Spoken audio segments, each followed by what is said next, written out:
Friends, நம்ம இன்னைக்கு சூப்பரான ஒரு வீடியோ வந்திருக்கோம். மோஸ்ட் ரெக்வஸ்ட் வீடியோன்னு கூட சொல்லலாம். ஆயில் ப்ரிப்பேர் பண்ணுற வீடியோ போடுங்க, எப்படி பண்ணுறதுன்னு எங்களுக்கும் சொல்லித்தாங்க அப்படின்னு சொல்லி கேட்டுகிட்டே இருந்தாங்க. அவங்களுக்காக தான் இந்த வீடியோ. ஃபஸ்ட்டு உங்ககிட்ட காமிக்கிறது என்ன அப்படின்னு பார்த்தீங்கன்னா, முதியோர் கூந்தல் ஜவுரி கொடி அப்படின்னு சொல்லுவாங்க. இது காட்டு பக்கம்லாம் நிறையவே கிடக்கும். மாடு ஆடெல்லாம் ரொம்பவே சூப்பராக சாப்பிடும் இந்த கொலையை. ஸோ மழை பெஞ்சதுன்னா நிறையவே நமக்கு கிடைக்கும். நான் ப்ரிப்பேர் பண்ணுற ஆயிலில் மெயினாக சேர்த்துறதுலாம் ஒன்று வந்துட்டு இந்த ஜவுரி கொடி.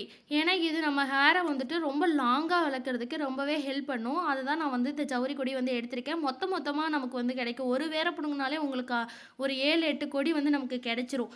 அந்தளவுக்கு சூப்பராக வந்து வளரும். இன்றைக்கி நான் வந்து 1.5 லிட்டருக்கு தான் நான் வந்து எண்ணெய் காய்ச்ச போகிறேன். அதுக்கு தகுந்த மாதிரி தான் நான் வந்து பிடுங்கியிருக்கேன். இப்போ நெக்ஸ்ட்டு நான் கசாயம் காய்ச்ச போகிறேன். அதுக்கு வந்துட்டு ரோஸ்மேரி, கருஞ்சீரகம், வெந்தயம் இது எல்லாத்தையுமே நாள் நைட்டே நான் வந்து ஊற வச்சுட்டேன். அளவு அப்படின்னு பார்த்தீங்க அப்படின்னா 1 லிட்டருக்கு 50 வந்து எடுத்துக்கணும். 50 கிராம் வந்து எடுக்கணும். பவுட்ராகவும் எடுத்துக்கலாம். பவுட்ராலாம் எடுக்கிறீங்க அப்படின்னா கசாயம் தான் காய்ச்சணும். வெட்டி வேறுமே கசாயம் தான் காய்ச்சணும். ஸோ இது எல்லாத்தையுமே ஒன்றா போட்டு தண்ணி ஊற்றி நீங்கள் வந்துட்டு கசாயம் காய்ச்சி எடுத்துக்கோங்க. அளவு பார்த்திங்கன்னா 1 லிட்டருக்கு வந்துட்டு 50 கிராம் வந்து சேர்த்திக்கணும். மூலிகைகள் அப்படின்னு பார்த்தீங்க அப்படின்னா முருங்கைக்கீரை, எலுமிச்சம்பழம், செம்பருத்தி பூ, செம்பருத்தி இலை, வேப்ப இலை, இந்த மாதிரி நிறைய இன்க்ரீடியன்ட் வந்து நான் ஆட் பண்ணுவேன். அதில் சில சீக்ரெட் இன்க்ரீடியண்ட்டும் இருக்குது. மருதாணி, கருகப்பிலெல்லாம் என்னோடய மெயின் இன்க்ரீடியண்ட்டாக வந்து இருக்கும். இது கூட நான் நெல்லிக்காயும் சேர்த்துப்பேன். இன்னுமே சில இன்க்ரீடியண்ட் வந்து நான் காமிக்கல, அதெல்லாம் என்னோடய சீக்ரெட் இன்க்ரீடியண்ட். நான் காமிச்ச அளவுக்கு நீங்களும் கூட சேர்த்து நீங்கள் உங்கள் வீட்லேயே ப்ரிப்பேர் பண்ணலாம். இது எல்லாத்தையுமே நம்ம மிக்சியில் போட்டு நல்லா அரைச்சி அதை ஒரு துணியில் போட்டு நல்லா ஃபில்ட்ரு பண்ணி அந்த ஜூஸை வந்து நம்ம எடுத்துக்கணும். சாறை வந்து எடுத்துக்கணும். அரைக்கிறதுக்கு தேவையான அளவுக்கு கொஞ்சம் கொஞ்சமாக வந்து தண்ணி ஊற்றிக்கோங்க. எடுத்தனையும் நிறைய தண்ணி ஊற்றி நிறைய பண்ணக்கூடாது. தண்ணி நிறையா சேர்த்துனீங்க அப்படின்னா நீங்கள் வந்துட்டு எண்ணெய் காய்ச்சும் போது உங்களுக்கு நிறைய வேலை இருக்கும். ஏன்னா தண்ணி நிறைய ஊற்றும் போது அது சுண்டி வற்றி எண்ணெய் தனியாக பிரிஞ்சு வர்றதுக்கு ரொம்பவே டைம் ஆகும். ஸோ அதுக்கு தகுந்த மாதிரி தான் நீங்கள் வந்துட்டு அந்த ஜூஸ் வந்து ப்ரிப்பேர் பண்ணணும். நெக்ஸ்ட்டு பார்த்தீங்கன்னா நான் ஆலோவேரா வந்து எடுத்திருக்கேன். கற்றாழை அப்படின்னு பார்த்தீங்கன்னா அது நம்ம ஹேருக்கு ரொம்பவே சூப்பராக வந்து ஹெல்ப் பண்ணும். ட்ரை ஹேரை கூட நல்லா வந்து சூப்பராக சில்கியாக மாற்றி கொடுக்கும். ஸோ நான் கற்றாழையுமே நான் எடுத்துப்பேன். ஸோ வெயிட் மிஷின் வச்சு நான் எல்லாத்தையுமே மெஷர் பண்ணி தான் நான் வந்து எப்போயுமே சேர்த்துப்பேன். நெக்ஸ்ட்டு பார்த்தீங்கன்னா தேங்காய் சில்லு, தேங்காய் பால் எடுக்கிறதுக்காக நான் வந்து எடுத்து வச்சுருக்கேன். ஸோ அளவு பார்த்தீங்கன்னா 1 லிட்டருக்கு மூலிகைக்கு பார்த்தீங்கன்னா 100 கிராம் வந்து எடுத்துக்கணும். நான் பாருங்கள் தேவையான அளவுக்கு தண்ணி ஊற்றி எந்த அளவுக்கு கெட்டியாக அரைச்சிருக்கேன்னு சொல்லிட்டு இந்த அளவுக்கு கெட்டியாக அரைச்சி தான் நீங்கள் வந்து ஜூஸாக வந்து பிழிஞ்சு எடுக்கணும்.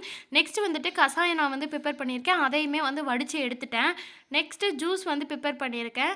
அதை வந்து நல்லா ஃபில்ட்ரு பண்ணி அதையுமே தனியாக எடுத்து வச்சுருக்கேன். சோத்துக்கத்தாழை அதையுமே வந்துட்டு நல்லா அரைச்சி அதையுமே தனியாக பிழிஞ்சு எடுத்திருக்கேன். லெமன் ஜூஸுமே நான் பிழிஞ்சு ரெடியாக எடுத்து வச்சுட்டேன். நெக்ஸ்ட்டு ஆளி விதை ஜெல் வந்து எடுத்திருக்கேன். ஆளி விதையோடு எடுத்துக்கோங்க. 50 கிராம் ஆளி விதை எடுத்துகிட்டு அதுக்கு வந்துட்டு 16 மடங்கு தண்ணி ஊற்றி அதை வந்து நல்லா கொதிக்க வச்சு 4 மடங்கு தண்ணி வர வரைக்கும் நான் வந்துட்டு கொதிக்க வச்சு அதை ஜெல்லாக எடுத்திருக்கேன். அதோடு தான் நான் சேர்த்துக்க போகிறேன். நெக்ஸ்ட்டு பார்த்திங்கன்னா தேங்காய் பால் 200 மில்லி லிட்டர் வந்து எடுத்திருக்கேன் தேங்காய் பால். ஸோ தேங்காய் எண்ணெய் வந்து ஒரு ஏனத்தில் ஊற்றிட்டேன். அது ஹீட் ஆகிறதுக்கு முன்னாடியே தேங்காய் பாலை சேர்த்துடுங்க. சேர்த்துட்டு நல்லா வந்து மிக்ஸ் பண்ணிக்கோங்க. தேங்காய் எண்ணெய் பார்த்திங்க அப்படின்னா 1.5 லிட்ரு வந்து நான் சேர்த்துருக்கேன். 200 மில்லி லிட்டர் வந்துட்டு தேங்காய் பால் சேர்த்து நல்லா வந்துட்டு மிக்ஸ் பண்ணணும். மிக்ஸ் பண்ணிகிட்டே இருக்கும்போது நமக்கு ஒரு நல்ல நறுமணம் வந்து கிடைக்கும். அந்த நல்ல நறுமணம் வர ஆரம்பிச்சிருச்சு அப்படின்னாலே நீங்கள் வந்துட்டு கசாயம், அந்த நம்ம எடுத்து வச்சுருக்க மூலிகை சாறு, லெமன் ஜூஸ், கற்றாழை ஜூஸ் இது எல்லாத்தையுமே நீங்கள் வந்துட்டு எண்ணெயில் சேர்க்க ஆரம்பிச்சிடலாம். பர்டிகுலராக இந்த மூலிகை தான் போடணும் அப்படின்றது கிடையாது. உங்கள் ஹேருக்கு என்ன மாதிரி மூலிகை வந்து சேர்த்தணும் உங்களுக்கு தெரியும் இல்லையா? இப்போ முருங்கைக்கீரை சேர்த்தலாம், வேப்பிலை சேர்த்தலாம், லெமன் சார் வந்து சேர்த்திக்கலாம். ஸோ இந்த மாதிரி நிறைய மூலிகை வந்து இருக்குது. நீங்கள் ஆன்லைனில் போட்டாலே உங்களுக்கு வந்துட்டு நிறைய மூலிகைகள் வந்து கிடைக்கும், காமிப்பாங்க. இந்த மாதிரி கரும்பூலா இலை அந்த மாதிரி நிறைய வந்து இருக்கும். ஸோ அதெல்லாம் உங்கள் ஏரியா சைடு எந்த மாதிரி கிடைக்குது அப்படின்னு பார்த்துட்டு அந்த மூலிகைகளை நீங்கள் சேர்த்து வீட்லேயே வந்து பண்ணி நீங்களுமே அக்கம் பக்கத்தில் இல்லை யூடியூப்பில் இல்லைன்னா இன்ஸ்டாகிராம் அந்த மாதிரி உங்கள் இருக்கக்கூடிய சோசியல் மீடியாவில் நீங்கள் வந்துட்டு போஸ்ட் போட்டோ இல்லை மற்றவங்க மூலிமா நீங்கள் வந்து சேல் பண்ணலாம். இது வந்துட்டு வீட்டில் இருக்கிறவங்களுக்கு ஒரு அரிய வாய்ப்புன்னு தான் நான் சொல்லுவேன். ஏன்னா நானும் வீட்டில் சும்மா தான் இருந்தேன். ஸோ இப்போ நான் எண்ணெய் காய்ச்சி வைக்கிறேன். மாதம் வந்து என்னால் முடிஞ்ச அளவுக்கு நானும் குடும்பத்தை பார்த்துக்கிற அளவுக்கு நான் சம்பாதிக்கிறேன் அப்படின்னா இந்த மாதிரி எண்ணெய் காய்ச்சி தான் நான் சம்பாதிக்கிறேன். நீங்களும் எண்ணெய் காய்ச்சி சேல் பண்ணணும் அப்படின்னு ஆசைப்பட்டு ஆசைப்பட்டீங்கன்னா நான் வாட்ஸ்அப் நம்பர் தரேன். உங்களுக்கு ஏதாவது டவுட் இருக்குது அப்படின்னா நீங்கள் எனக்கு வாட்ஸ்அப் பண்ணலாம். உங்களால் எனக்கு இந்த மாதிரி ஆயிலெலாம் பண்ண முடியாதுங்க அப்படின்னு நினைக்கிறவங்க என்கிட்ட கூட நீங்கள் வாங்கிக்கலாம். ரொம்பவே அஃபர்டபுளான ப்ரைஸில் தான் நான் வந்து கொடுத்துட்ருக்கேன். எல்லாரை விட நான் விலை ரொம்ப ரொம்ப கம்மியாக தான் கொடுத்துட்ருக்கேன்.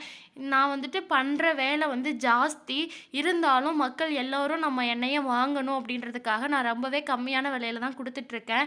ஸோ இந்த எண்ணெய் ப்ரிப்பேர் பண்ணி முடிக்கிறதுக்கு எனக்கு கரெக்டாக 2.5 மணி நேரம் ஆயிடுச்சு. ஸோ சாறு எடுக்கிறத தவிர நம்ம எண்ணெய் காய்ச்சி எடுக்கிறதுக்கு மாத்திரமே நமக்கு 2 மணி நேரம் 2.5 மணி நேரம் வந்துடுது. ஏன்னா ஸ்லிம்மில் வைக்கணும், ஹையில் வைக்கணும். ஸோ நல்லா கைவிடாமல் கிண்டிகிட்டே இருக்கணும். அடி பிடிச்சிடக்கூடாது. மெயினாக அடி பிடிச்சிருச்சு அப்படின்னா அந்த ஆயில் வந்து ரொம்பவே வேஸ்ட்டு தான் நான் சொல்லுவேன். ஏன்னா அடி பிடிச்ச வாடை வந்துடும், அந்த மூலிகை தன்மையெல்லாம் கெட்டு போயிடும். ஸோ அந்த மாதிரி விட்டுறக்கூடாது. ஸோ கூட்டி வைக்கணும், குறைச்சி வைக்கணும். இந்த மாதிரி கெட்டியாக போய் அடியில் நின்றும். அது நிற்க விடாமல் நம்ம கிண்டிகிட்டே இருக்கணும். கைவிடாமல் கிண்டிகிட்டே இருக்கும்போது தான் நமக்கு ஆயில் வந்து கரெக்டாக வந்து கிடைக்கும். இல்லைன்னா அடி பிடிச்சிருச்சுன்னா அந்த மூலிகை தன்மையெல்லாம் போய் நமக்கு எண்ணெய் கெட்டு போயிடும். ஈரப்பதத்தோடு இறக்கிட்டீங்க அப்படின்னா எண்ணெய் வந்து சீக்கிரமாக கெட்டு போயிடும். ஈரத்தன்மை இல்லாத மாதிரி நீங்கள் பதமாக காய்ச்சி எடுக்கணும். அதுதான் ரொம்பவே மெயினான விஷயம். அதுவுமே எப்படின்னு நான் உங்களுக்கு சொல்லித்தரேன். நான் ஆல்ரெடி ஒரு சின்ன வீடியோ போட்டிருந்தேன், 5 நிமிஷம் வீடியோ. அந்த வீடியோவில் நான் உங்களுக்கு டீட்டெயிலாக சொல்லியிருக்கேன். மாவு மாதிரி வந்தது அப்படின்னா ஆயில் ரெடி ஆகலை, திரி மாதிரி வந்துருச்சு அப்படின்னா ஆயில் ரெடி ஆகிடுச்சு அப்படின்னு அர்த்தம் அப்படின்னு சொல்லிட்டு பார்க்காதவங்க அதில் போய் பாருங்கள். ஏன்னா இந்த வீடியோவில் நான் காமிக்காமல் விட்டுட்டேன். ஸோ அந்த வீடியோவில் பார்த்து தெரிஞ்சுக்கோங்க. உங்களுக்கு ஏதாவது டவுட் இருக்குது அப்படின்னா வாட்ஸ்அப்பில் எனக்கு கால் பண்ணியோ இல்லை எஸ்எம்எஸ் பண்ணியோ நீங்கள் வந்து கேட்டுக்கலாம். இல்லை நீங்களே வந்து வீட்டில் உங்கள் தேவைக்கு நீங்கள் வந்து பண்ணி கூட நீங்கள் யூஸ் பண்ணிக்கலாம். இந்த மாதிரி மெத்தட் பண்ணும்போது 1க்கு 2 மடங்காக உங்கள் ஹேர் சூப்பராக வந்து வளரும்.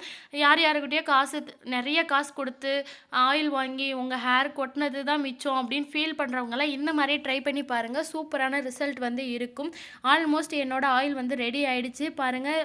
திரியாக வர ஆரம்பிச்சிருச்சு. இந்த திரி வந்துருச்சு அப்படின்னாலே வந்துட்டு ஆயில் ரெடி ஆயிடுச்சு அப்படின்னு அர்த்தம். ஒரு துணி போட்டு நல்லா ஃபில்டர் பண்ணி எடுத்துக்கோங்க. நம்ம ஆயிலை பாருங்கள், பார்க்கவே தங்க மாதிரி ஜொலிக்குது இல்லையா? ஸோ அது லைட் வெளிச்சத்துக்கு அப்படி இருக்குது. ஸோ லைட் க்ரீன் கலரில் வந்து இருக்கும். பார்க்குறதுக்கு ஸ்மெல்லும் அடடடா அட்டகாசமாக இருக்குங்க. எனக்குமே ஃபஸ்ட் எடுத்தோன்னே ஸ்மெல்லெல்லாம் வரவே இல்லை. என்னடா பண்ணுறதுன்னு சொல்லிட்டு ஒரு மாதிரி ஸ்மெல் தான் வரும். ஏன்னா நம்ம மூலிகை பொருளாக சேர்த்துருக்கனால எல்லா மூலிகையும் சேர்ந்து ஒரு மாதிரி ஸ்மெல் வரும். ஸோ அதெல்லாம் வந்து கரெக்டாக பண்ணணுன்னா நம்ம ப்ராக்டிஸ் பண்ண தான் நமக்கு வந்து கரெக்டாக வரும்.